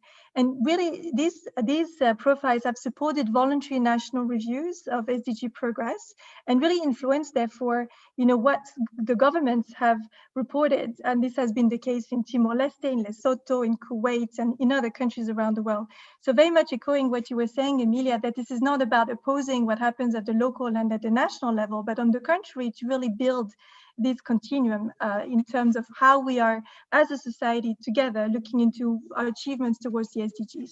So I think that's a really important point that I wanted to make. Second of all, looking into the governance aspect, and there I'd like to also echo some words from Stephanie before me, but also from what Anna said before. Really, governments, it is essential that local governments foster long-term multi-stakeholder partnerships and coordination mechanisms at the local, national, and global levels. We have heard about the importance for this to foster vertical and horizontal policy coherence, and really to ensure that migration-related local realities are accounted for in all policies and plans. And of course, let's take this and start with the COVID-19 socio-economic response and recovery plan. And let me say maybe a few words about the situation of cities in the Global South. And I think that's really important that we understand that we have to connect cities in the Global South with UN processes in countries where we have UN country teams, really to ensure that local authorities have a seat at the table with UN agencies. And I think that's something that is part of the governance aspect and some of the, the hurdles that sometimes we see from the administrative side, whereby the UN works on its side without really fully involving local and regional authorities. And let's really see the opportunity that exists in the Global South, where we have UN country team, to really bring in the voices of local and regional authorities. So maybe that's something also that we could embrace in that sense. Third, let me turn to the whole critical issue of communication, and I understand this is also going to be broached upon in the next panel. we can really see that, you know, the point that Anna made about not talking about migrants only through their vulnerabilities is absolutely key, because I think that's really part of you know, our obligation in terms of, you know, wanting to push a more positive agenda around those issues. And I'd like to really mention an existing campaign, and I don't know if all of you have heard of it, but I think it really has a great potential, which is It Takes a Community campaign that is really exemplifies why local governments need to take the lead on steering the narrative on migration. So just to make sure that we maybe also make the connection with that existing commitment, because it can build a lot of fruit. So with these priorities in mind, really IOM encourages UCLG together with the municipality of Lampedusa and Linosa to build on the extensive experience of partners so far and create synergies, in the sense that I think Jonathan already alluded to all the work as well that is happening in the context of the UN network on migration. So we don't say much more on this, but I think I just want to park it there again, this being a very, very important entry point. And also, and that would be my final point, that these actions are complemented by the Mayor's Mechanism Call to Action, which will be launched in late 2021. And really, this call is in line with tools and frameworks established by the review process of the GCM and the GCR, and intends really to build a platform that promotes actions by cities in favor of human rights-based and migration-sensitive governance. So let's make sure we build on that as well. So building on this background, IOM stands ready to support our partners and local governments to ensure the Charter fulfills its potential to shift the narrative of migration and ensure sustainable development for all. Thank you very much, Emilia. Yeah, thank you very much, Cecile. And it is our ambition indeed that this charter shifts mentalities within our own membership. There are many mentalities in our own membership that need to be shifted, but also indeed in the international community, building on all of these different mechanisms that we are already working with. And the charter has already, we have already started to develop the components of commitments. But we want to wait until our executive board looks at that. And we have a session devoted to this in May, the 18th of May, where local and regional governments will be looking at it. And then we will cycle back to you, to all the partners, to see how far we can get. So thank you for that. Let me go now to Alexander Munt, Senior Policy Advisor of the United Nations High Commissioner of Refugees. I know you are on a rush. I thank you, Alexander, for your patience. The floor is yours. No, thank you. Thank you very much. I have to do this without my camera because I'm having technical difficulties. So please excuse me. I know it's always nice. We can listen very well, so go ahead. Perfect. No, well, let me just add my thanks on behalf of the UNHCR to the UCGL, UN Habitat, the Mayor of Lampedusa, for convening this session. I think it's never been more important to sort of foster consensus and innovative and joined up approaches around the global compacts for refugees and migration. And I'm really pleased to have a chance to inject the refugee compact into this. There's been a lot of mention of the global compact on migration, and obviously the global compact on refugees was developed sort of in tandem, and it also recognizes the special status and the special protection needs that refugees have by virtue of their flight. People traveling as part of mixed movements have varying needs, and they may include asylum seekers, refugees, stateless people, victims of trafficking, unaccompanied or separated children, and migrants in irregular situations. Mixed movements are complex and can present challenges for all of those involved. Cecile just outlined some of those challenges, so I won't go into them. But UNHCR continues to work closely with IOM, UN Habitat, other agencies, and many of the people on this call to ensure that states and municipalities can meet asylum and migration management challenges in a manner that's sensitive to the unique protection concerns of the different categories of people on the move. For UNHCR, expanding effective access of refugees and others of concern to the rights and services is not simply a matter of promoting policy, but a reflection of the broad aspirations of the Global Compact on Refugees, which seeks to improve protection and prospects for solutions through more comprehensive and holistic approaches, through a whole of society approach, which reflects the key role of local governments in integration and inclusion. Municipalities and city networks continue to be some of our closest partners, and UNHCR welcomed the pledges they made to support the implementation of the GCR. I think there's no question that we're in a difficult moment, and COVID has obviously challenged us in different ways, and it's also demonstrated, I think, the value of inclusive and joined up approaches. And these new openings should be seized as part of our collective work to achieve the Sustainable Development Goals and leave no one behind. I think it goes without saying the legal framework in Europe is favorable regarding refugees' access to rights and services. This includes work, health, education, but there's no question that practical barriers remain. Many of these are best addressed at the local level, which is why we're so pleased to participate in this forum, and that the charter is being led by a local authority. Some of the practical barriers include simple things like opening bank accounts so that people can receive salary. Online platforms often require an ID to register. Phone lines are often in only one language, which denies people access or prevents people from accessing. And some of the fixes are actually quite simple. It's easy to expand information in culturally sensitive and linguistically appropriate ways. But even some of the challenges are more basic. Refugees often lack a stable internet line to access these services. So what we would promote to ensure effective inclusion is really direct consultations and participation between local authorities, service providers, and refugees on the actual design and delivery of services, including through refugees' participation and adequate representation in community structures.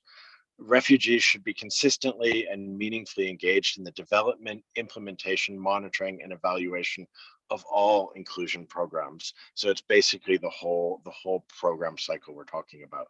I think feedback mechanisms are incredibly important, including for confidential complaints. These are often not in place. We also advocate for an age, gender, and diversity approach, so that the needs of all people are taken into account in the design of projects. Just on a final note, I'd like to highlight the issue of skills assessments and upskilling, which need to form part of early integration measures, because people are often left behind at the initial stage of arrival. And we should bear in mind that asylum claims often take sometimes a year, 2 years to be determined. So they live in limbo, and this time shouldn't be lost in terms of fostering integration and early inclusion. And finally, I would just take this opportunity. UNHCR and the Migration Policy Group in Brussels are developing a toolkit aimed at sort of fostering participatory approaches and sort of guiding local authorities and local civil societies who may not deal with refugees or migrants for a living, to help them sort of guide all the phases of how to approach refugee and migrant communities, how to include them in the design of the programs. And it encapsulates a lot of the experience that UNHCR and our partners have had over the past years in different settings, in terms of designing programs that best suit their needs. And this should be available in, I think, October of this year. Thank you, Alexander. Thank you. Thank you very much. Well, we just need to make sure that we keep using all these tools and materials that you are describing. I think this is extremely relevant. You've touched upon, however, a very important point, which I think has inspired and triggered this Lampedusa Charter, and that is the reality of this limbo, where a lot of people, not only refugees, live. And but the reality that that limbo puts every single other person that is part of a city, of a territory, in that same limbo. For instance, now with COVID, undocumented access to vaccines is extremely difficult. And this is part of what we are seeking to guarantee here with this shift in narrative, but also in legislative framework. Thank you for reminding us also that there is a difference between migrants and refugees. For us, they are all neighbors. But I think it is very important to also acknowledge the different paths that they need to follow until they get to our cities and streets. Thank you, Alexander. Let us go to someone that has been following our work on migration and experiencing peer-to-peer exchange very close by. I would say the Deputy Mayor of Sfax has been experiencing the evolution of our narrative as almost as any of the members of my team. And I am very, very grateful to have you again here with us. Deputy Mayor, the floor is yours.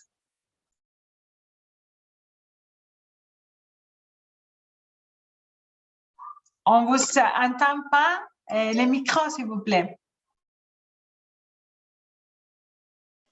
Ok, c'est fait. Je vais essayer de m'exprimer en français et j'espère que mon message passera bien. Je vous salue tous, Madame Emilia. Je suis heureux d'être parmi vous. Vraiment, c'est un honneur de partager aujourd'hui avec deux grands calibres. Je suis entre la municipalité, la mairie de Ouagadougou et la mairie de Lampedusa. C'est un heureux. Sfax, c'est entre les deux. Sfax est proche de Lampedusa, que notre capitale, c'est à 20 minutes vol d'oiseau, quelques heures par bateau. Et Sfax, notre ville, accueille beaucoup de jeunes subsahariens et ils font le transit malheureusement clandestinement pour aller à Lampedusa et l'autre rive nord de la Méditerranée. Vous savez tous que il y a vraiment une contradiction très claire entre ce que visaient, ce que cherchaient les villes et les gouvernements. Et c'est une occasion, Sfax travaille vraiment depuis des années sur cette thématique-là, malgré les obstacles et les contraintes dans le pays et au niveau local. Et on sait tous que la Méditerranée était toujours une mer ouverte à toutes les populations, mais malheureusement depuis ouverte pour toutes les populations de part du monde. Mais malheureusement, depuis les années 90, la question de la migration est devenue vraiment une problématique, surtout pour les gouvernements. Mais pour les villes, c'était toujours normal d'accueillir les gens, d'être ouverte. Et je crois que il y a l'approche humaine et ce phénomène-là laissez place maintenant aux États et au gouvernement pour trouver des solutions qui n'ont jamais arrivé à les trouver. Je dirais que la cité était toujours, tout au long de l'histoire humaine, le lieu des phénomènes migratoires et reste toujours. Le mouvement des gens ne va pas venir tant qu'il y a des gens qui cherchent à se déplacer. Et je crois que depuis quelques années, avec l'effort de tous les acteurs internationaux et surtout la CGLU plutôt, le rôle de la ville trouve place. Et je crois que dans ce contexte-là, cette proposition, cette initiative de l'île, je dirais, de la mairie de Lampedusa trouve place. Sfax est solidaire, Sfax est vraiment heureuse de participer aujourd'hui pour discuter cette initiative que je trouve très importante et très peut-être fructueuse parce que je crois qu'on a besoin de ce genre d'initiative. Je crois aussi que la proposition de Lampedusa donne un nouveau élan pour le rôle des villes.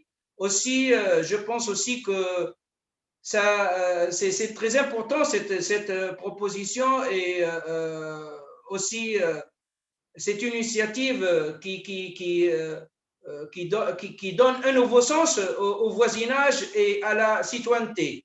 Et on est tout à fait d'accord avec Monsieur le maire de Lampedusa, Monsieur Toto, et je salue cette initiative. Peut-être je vais insister sur 3 points. C'est une occasion de développer l'échange. Surtout, j'ai entendu parler des données. Sfax est une ville qui accueille des milliers de migrants ce sont la majorité des jeunes.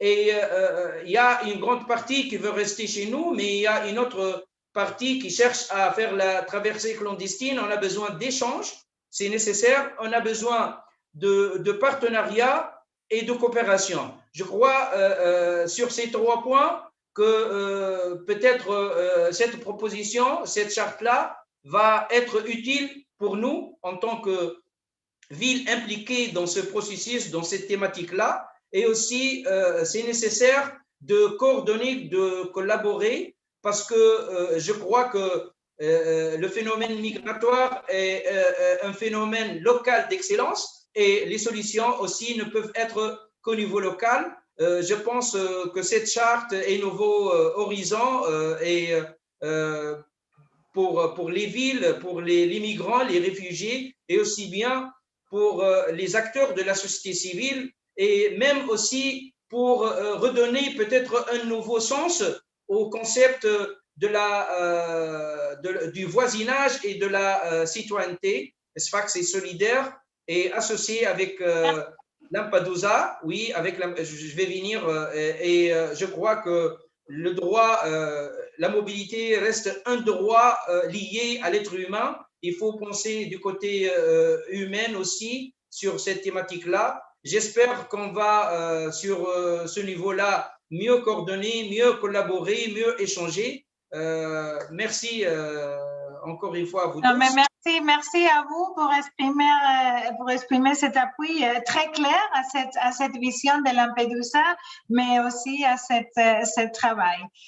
I think it's a very good way to put it, in fact. The next horizon for our constituency in relation to migration, this is not going to be only a technical document. It will have technical consequences, but it is a political document with a political vision for transformation from local authorities. And it's very good to see how a city like Sfax places itself in between these 2 poles of those that are on the receiving end, on those that are sending their youth away mostly, and welcoming them as a point of rest, who knows, and rest and inspiration, I would say. So thank you very much from this very practical perspective given, and for the commitment to continue our work together. And let us go now again to partners and to talk about how important it will be to change the narrative and how we communicate about this communication, and the way that we describe this phenomenon has come up a lot. When we talk about shifting narrative in an organization like United Cities and Local Governments, we are actually always talking about changing the basis so that we can actually reach changes in legislation. When you represent local governments, changing the narrative means living differently at the end of the day. And I am very excited to have with us the Director of Welcoming and Integrated Societies from the Open Society International Migration Initiative. Colleen, thank you for your patience today and for being with us. The floor is yours. Emilia, not at all. Thank you so much. It's been a very rich and interesting conversation, and it's wonderful to see so many friends and colleagues who unfortunately we haven't been able to connect in person for some time. Let me also salute Mayor Martello and Mayor Beounde, and say two lines on Mayor Beounde. Je voulais reconnaître le rôle du maire de Ouagadougou quand lors du Forum des migrations et développement en 2017, c'est bien ce maire qui a présenté au gouvernement l'importance d'un mécanisme des maires au sein de ce forum. Et c'est l'historique de la création du mécanisme qui est maintenant géré par la CGLU, l'OIM et le Mayor's Migration Council. Et donc je salue le rôle du maire de Ouagadougou, et c'est aussi pour renforcer, and here I'll pass into English, one of the important values that we think is emerging, and that is the importance of having mayors as global advocates for a pragmatic and a principled view to how to govern migration and refugee protection, and as important and convincing interlocutors vis-a-vis national governments. And so from the point of view of a private philanthropy like Open Society Foundations, and here I speak for my foundation, but there are many others, the Bosch Foundation, Porticus, many in Europe, many in North America, that are really supporting important work and city leadership. And I think that this is a trend that is growing. I'll point to two, given the time that we have, remarks that I wanted to make vis-a-vis narrative support that can come from the role of city leaders. The first one, and I believe it was Stéphane Jacquemet who spoke about the need for the Lampedusa Charter to come into life with support, financial support to cities, so that they can have the support that they need to manage diversity, to translate many of these challenges into opportunities. It's also important that cities have the funding and the financing that they need, so that they are credible advocates vis-a-vis the international community, showing that it can be done and how it can be done. It's for this reason that we intend to support more channels for cities to receive financing. Funding, as Stéphane Jacquemet said, from national governments, yes, but as global actors, cities should be receiving financing from various sources of funding, including the international system. And there are some inroads, including through the UN Migration Network. I think that it was Jonathan who mentioned the MMC's role on the trust fund for the implementation of the GCM, and this is one good signal in that direction. My final point, I promised that I'd leave some room for the Mayor's Migration Council and others who wanted to speak, but I want to also salute the networks like Envita, the French network of municipal authorities that is on this call. What I have seen during COVID and the support that we have given to what we call endogenous networks as well, these national networks of municipal cities coming together to support refugees and migrants that are then, of course, supported by global networks like UCLG. What we have seen is that they are fundamental to provide operational support to each other to meet the needs of migrants and refugees, for communication support, for awareness raising amongst the public around the importance and the values of diversity and welcome. And so it's very much in that context too that I would like to both acknowledge and recognize those national networks and the support that they require, especially in contexts where the national government is not supporting the municipal governments in the work that they're doing. And I think that's also highly relevant to the history of the Lampedusa Charter. So I'll stop there. Thank you, Emilia.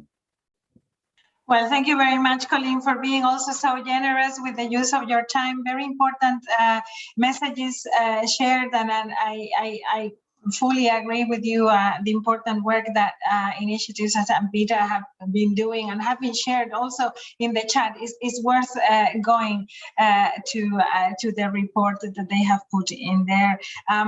We realize that we need to build on that knowledge that exists and on that action, and we need to shape together the more practical part of the charter, the kind of agenda part of the charter that it will have to build on the knowledge that others have built as well. So thank you for these recommendations. I think nobody will deny how important finance is going to be, and it's being and is shaping the current reaction to this.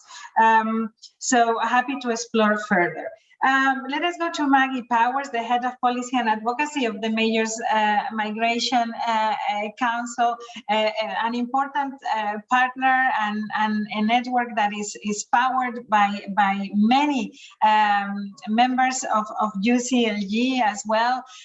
We are delighted to work with you within the mayoral mechanism, and also contributing to this fund that we hope will help many cities around the world and that will keep growing. Please, Maggie, the floor is yours. Thank you so much, Amelia. And this has been such a rich conversation. I could only sort of elevate some of the most important parts I've heard today and where we're taking forward in the Mayor's Migration Council that we'd be delighted to contribute to the charter. And Mayor Martello, thank you as well. I mean, the leadership here, I think it's the perfect moment to push this conversation and to renew mayoral leadership on this topic. I think from our perspective and knowing I want to leave a lot of space for the city of Montevideo to come after me, they spoke so elegantly and well to these problems and the challenges at the GCM regional review last week. So I'll just keep it to three tight things I'd like to elevate. And that is, first, I'd really encourage the charter and the frame of the charter to focus on building more equitable and inclusive societies explicitly as a form of pandemic response and recovery. I think making that connection, we can push the political moment and push back against some of the challenges we've seen, fight for that vaccine equity and access, fight for financing specifically for inclusion, and also on the more hopeful side, make some of the temporary changes that have expanded services for migrants and refugees, make those permanent. I think capturing that spirit will be very important. Second, I would say on the communications side, thank you, Cecile, for raising the It Takes a Community campaign and the work of the Mayor's Mechanism and the GFMD. I think that's a partnership and a space that's ripe to move forward. The working group itself is cities sitting next to states, civil society, and business partners. And the more specific policies and partnerships we can elevate to that group, I think there's an appetite to take forward, specifically on narratives and within the broader GFMD space. So the more that we can connect this charter back to the GFMD, the more impact I think it'll have. And then finally, I'll just say, I was glad to see climate and migration raised within the survey. This is a key priority and a flagship initiative for the Mayor's Migration Council this year, and something we see is responding to the COVID pandemic and adjusting our policies. Climate is going to be the next shock that hurts us just as bad as this pandemic has. And so building on our existing partnership with C40 cities, we're going to be developing a mayor's action agenda on climate change and migration this year to be elevated at COP26 in November. So the more that these two political documents can align and amplify each other's messages, the better. And any conversation we can have on that, I'd love to take forward. So I will leave it there, and I'm excited to see this take shape and move forward. Thank you very much, Maggie. I think that many of your points are going to be included by my colleagues, whether you do it or not, in our mural exercise. I would call it the Prachi creation. It's such a comprehensive wall of ideas, and many of the ones that you have raised will be extremely critical, including the approach through climate. It's not the next shock. It's the current shock, but it goes slowly. So, we don't notice it, but it is one of the complex emergencies that local and regional governments are dealing with, and you very rightly brought it back.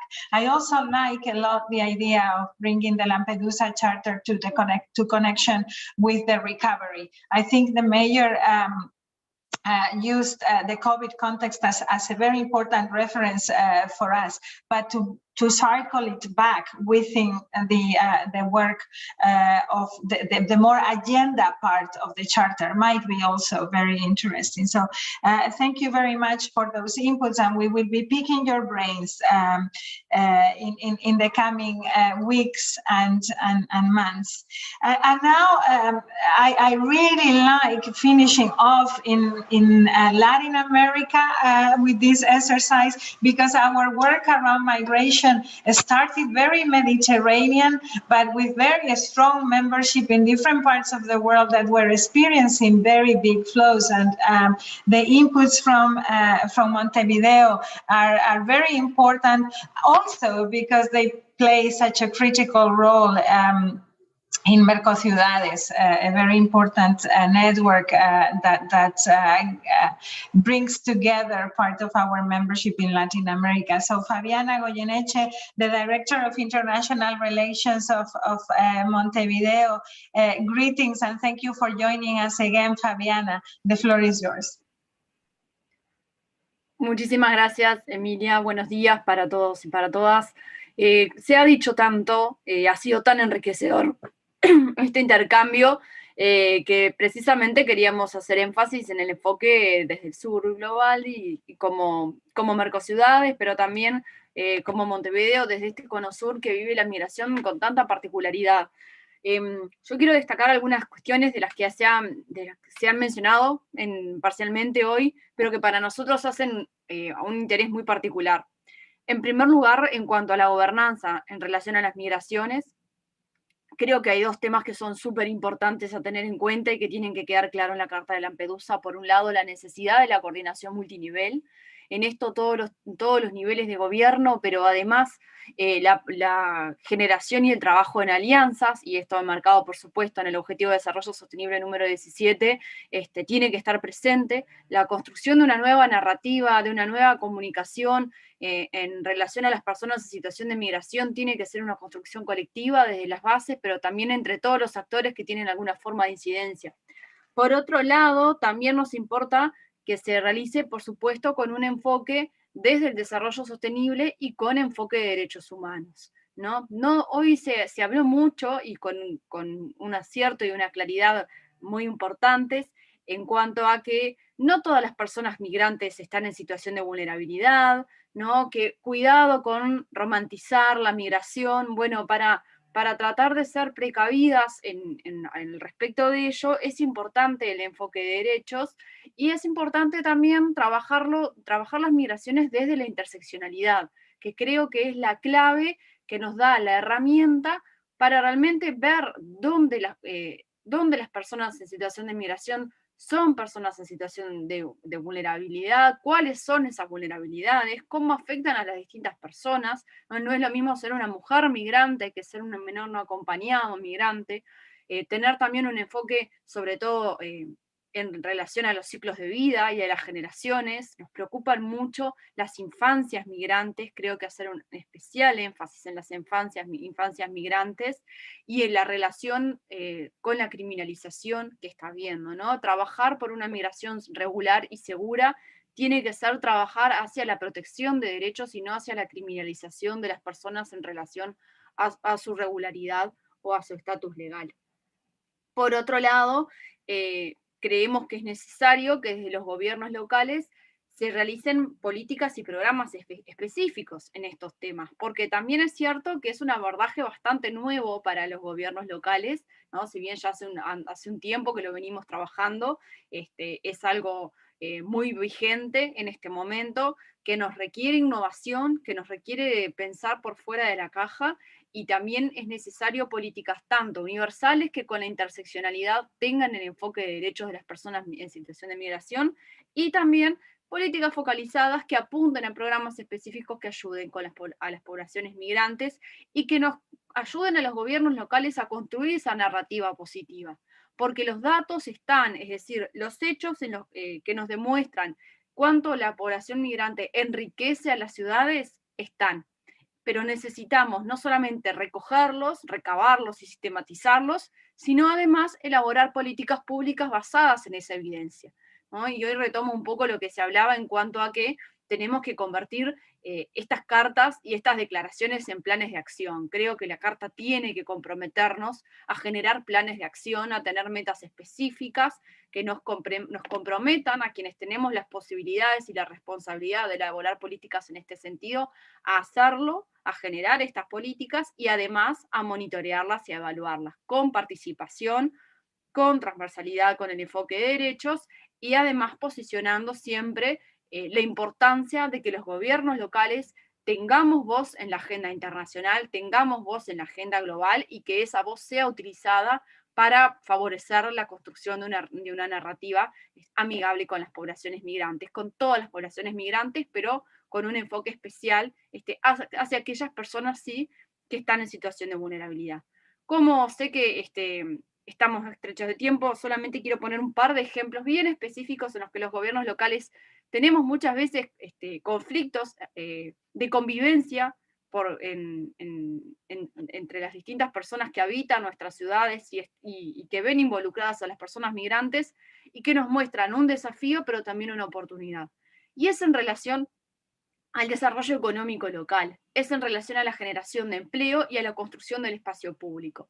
¿En quiénes estoy pensando? Por ejemplo, en las personas migrantes que muchas veces acuden por necesidad al trabajo informal en el espacio público, las personas conocidas como periferiantes, manteros, distintas denominaciones que reciben dependiendo de las regiones en las que estemos hablando, pero el trabajo informal sabemos que muchas veces es la alternativa que las personas migrantes encuentran, y si nosotros no colaboramos para darles acceso a una mejor condición de trabajo y el trabajo decente, va a ser difícil que después les podamos exigir estar en situación regular y cumplir con los requisitos legales que los distintos estados exigen para esa situación regular. Entonces, cada medida está concatenada y es importante que los actores locales nos involucremos para propiciar esa regularidad que brinde seguridad a las personas que están migrando y que no sea en detrimento de su derecho a la movilidad humana, porque sí la consideramos un derecho. Y por último, que esto por supuesto no puede estar desligado de las causas que generan que las personas migren, ¿verdad? Entonces, tener un enfoque muy importante en el hecho de que la migración debe ser un derecho y tenemos que trabajar para que cada vez menos sea una necesidad. Creo que ese debe ser el gran compromiso que se desprenda de las políticas que elaboremos y que las elaboremos a partir del compromiso que asumimos con la Declaración de Lampedusa. Muchas gracias. Muchísimas gracias, Fabiana. Casi que me daba ganas de cerrar aquí porque yo creo que has dado un resumen muy interesante de principios también que tienen que guiar nuestro trabajo, ¿no? O sea, sin escondernos con respecto a las responsabilidades que tenemos como representantes de los gobiernos locales, pero también defendiendo ciertos conceptos que son importantes, ¿no? El tema de derechos, las causas, que no se pueden desligar las causas y el efecto de la migración como derecho, pero como necesidad también hay que admitirla en estos dos aspectos. Y después un tema que ha salido un poco en el Mentimeter, pero que no ha estado muy fuerte en el diálogo, sino por el tema de regularización, que creo que es el tema del trabajo y que yo conozco que hay partes del mundo que están haciendo una mejor labor en este sentido, integrando muy rápidamente a los migrantes en el mercado laboral y es parte del éxito que han tenido esos abordajes. O sea que te agradezco mucho, Fabiana, seguiremos construyendo. Sé que habéis dejado también en el chat un link al trabajo que está haciendo Mercociudades. Nosotros lo vamos recogiendo todo, ya nos conocéis. Y al final de esto, pues daremos forma conjunta a esta nueva carta de valores y de acciones que yo cada vez veo más clara. Quiero darle I want the mayor of Lampedusa to close the meeting, but I want to go to my colleague Mehmet Duman, the Secretary General of UCLG MEWA, with a very different type of reality around migration, very often a very heavy migration responsibility in our membership there. Mehmet, 1 minute for your feeling about this first consultation to partners around the Lampedusa Charter. Dear colleague, the floor is yours. Thank you, Emilia. Today we completed one of the advisory sessions and we exchanged our very fruitful information and experiences from different parts of the world. And also my colleague Ibrahim Evrim also shared our region prospects because our my colleague Ibrahim Evrim is leading the committee of inclusion, and Mayor of Mersin also is the president of the committee. Then tomorrow also we will have the executive bureau meeting, and also we will share all this kind of information in our executive bureau. We will continue on migration issue in my region. Then I think Friday also we have another advisory meetings. We will benefit from them, and also from my region. Yesterday also some of colleagues also shared our vision, MEWA vision. Then we will continue to work on that. Thank you very much. Thank you very much, Mehmet. Very important that you link this with the intermediary cities session that we had yesterday. Indeed, we will have another session of consultations around intermediary cities and climate on Friday, and this issue is very important for that session as well.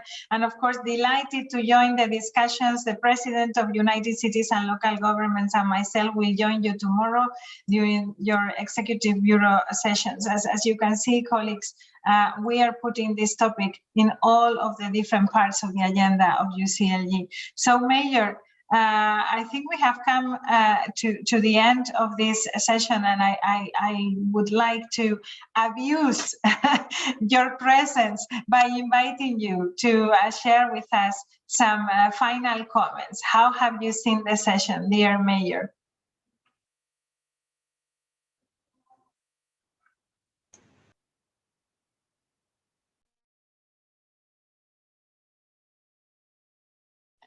Microphone, please. Giusto. No, volevo dire, sono veramente felice e contento che siano venuti fuori moltissimi argomenti che riempiono di significato diciamo, la partenza di questa iniziativa.